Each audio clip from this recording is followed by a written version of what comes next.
Hello মারহাবা, কি অবস্থা সবার? তো দেখেন খেজুর গাছের নিচে আমাদের বাংলাদেশি ভাইয়েরা সবাই বসে আছে, ঠিক আছে? আপনাদেরকে খেজুর দেখাই।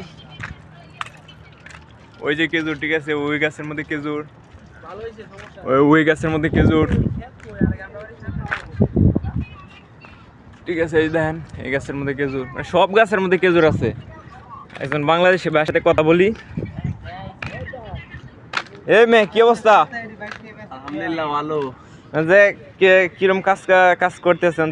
কাজ কাম করার সমর্থ আমার কাছে নাই, আর শরীরটা আমার চলে না। হ্যাঁ, এখন কতদিন ধরে আমি অসুস্থ, তাবান এনে রান্না বান্না করে খাওয়া আমার কাছে আর ভালো লাগে না। এখন কি করবেন? তো চাইতেছি বাংলাদেশ যাবো, হ্যাঁ, তো টিকিট মিলাইতে পারতাছি না।